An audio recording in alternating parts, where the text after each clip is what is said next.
Extreme 3D Shrek Acrylic Nailer Tutorial by Hotpinkzebrapolish. Hello everybody! I was requested to make a Shrek design a little while back, and I responded to that I had tried to make a Shrek design a couple years ago and that it didn't go very well, but I would give it another try. And so that's what this design is it's a Shrek design, and it's basically just Shrek's head. Tomorrow I'll be doing Fiona. And back a couple years ago when I tried to try my hand at making a Shrek nail, I was not very confident in doing faces at all, and I just didn't like the way it turned out. I just threw it away. So this is my second go around. I'm very happy with the way this turned out, and it's very interesting to me to be able to see something like that and have measurable progress as far as your skill set. So if you guys did a design a while ago that just, was not that great and ended up in the wastebasket, try it again. You never know how it would go the second time around. So I hope you guys like this design as much as I do, and check back tomorrow for the Fiona design, and I'll see you then. Bye! So I began with an overlay of a milky white acrylic. The design itself fills in the nail almost entirely, so whatever the background color is, it pretty much just gets covered up. So something very plain, white, nude, clear, whatever you've got is fine. It does not have to be anything too crazy in the background. Just keep it simple, and that will pretty much do. After you have that layer down, that milky white that I have is very strong, so I don't worry about encasing it. I'm going to file the nail into shape with my e-file, starting out with a coarse bit to remove any bulk, and then I switched over to a finer bit just to smooth out the surface texture and make it so easy to work on top of. So now on a nail form backing, I began by making Shrek's ears. So place 2 beads down that are as close to the same size as you can get them. As you can see, one of mine was a little smaller, so I added a touch more acrylic to it. And after you have them starting to set, gently pull them into a egg shape or a petal shape or whatever you want to call it.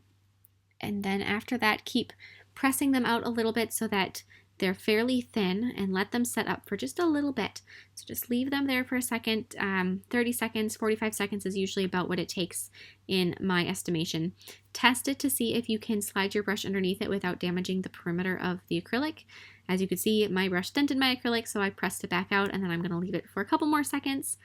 Once they really start to turn matte, fold it over so you have that little Shrek tube ear shape. Once you've got one done, go ahead and fold the second one in half. Get a little bit of monomer on your brush if you're having trouble picking it up, and that will definitely help you out. So make your second Shrek ear. This one was a little bit more set up than the first one, so I didn't want to stick at first when I was doing it, but just use a couple tools and you should be able to get those without too much stress. And then after you have those done, you can glue them onto the nail. So just take a little bit of nail glue and glue one on each side of the nail. Just like so. I like to use my fingers as kind of a thing to prop them up on while they're setting for a second. And then after you have them glued down, then you're going to start sculpting the rest of Shrek's face. So place some more of that nice bright green color down and just begin sculpting the basic shape of the outside of his head. Like I said, this design was something that I had tried a while back, and it wasn't anywhere near this detailed. My goal was much more simple, and I think that's actually where I went wrong. It's very weird to be sculpting a character like these that have so much detail in them and trying to omit detail, which is where I think, like I said, I think I went wrong because I tried to simplify it too much, and this design just isn't simple. And if I would have made that judgment call back then, I think I probably would have had a better time of it. When you get to where his eye sockets are, use the tip of your brush to gently push them in. Add some more layers of acrylic to the outside of his face and just keep building it up. I would definitely recommend having a photo of Shrek next to you, so that you have a nice, easy to see reference to go off of as you're doing this. I never recommend doing a design like this just from memory because you'll forget something, and it's just easier if you have it next to you that you can always go back to. Unless, of course, you've done a Shrek design 60 times already and you have it memorized like the back of your hand.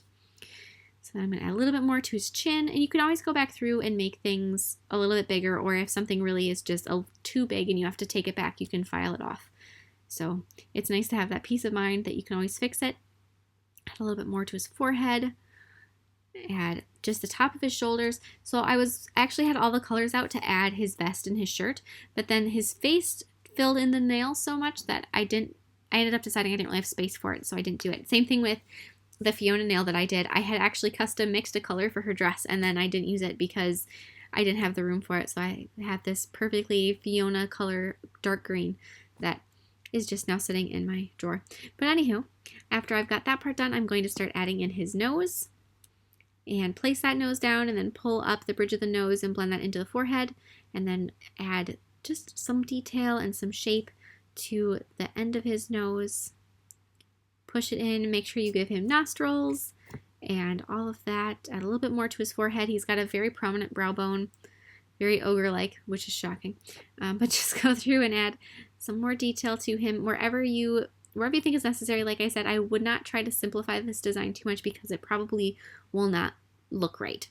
Add some more acrylic to his chin and just blend it out each time so that it smooths into the rest of the acrylic that you've already been working on, that's already set up some. And then when you have that part of his face done, use the tip of your brush to carve in his mouth.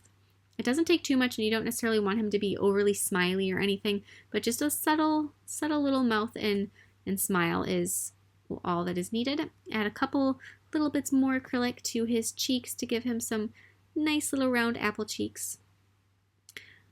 And just keep every detail in Shrek as far as facial features go is exaggerated. He's got a very large nose, a prominent brow bone, big cheeks, all of that stuff. It's just very exaggerated.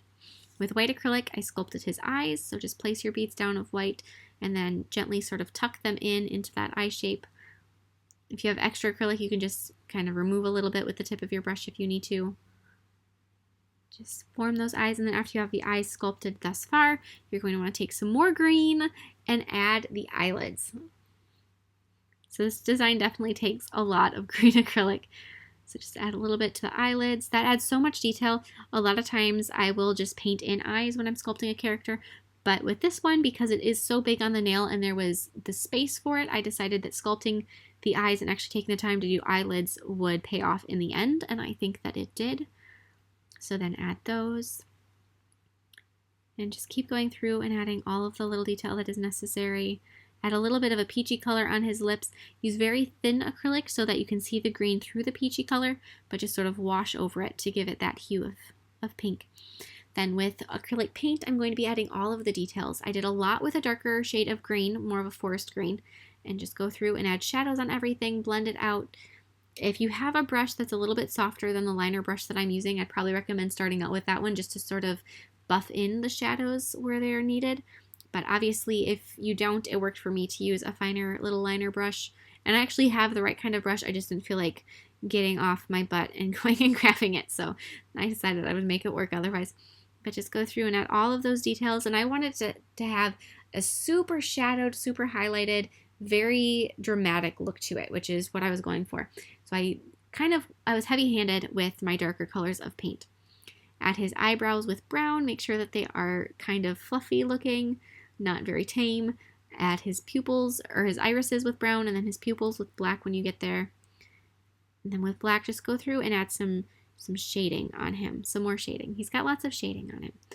Give him some outlines around his eyes. Don't overdo it. You don't want him to look like he has eyeliner on, but just a little bit to make his eyes pop.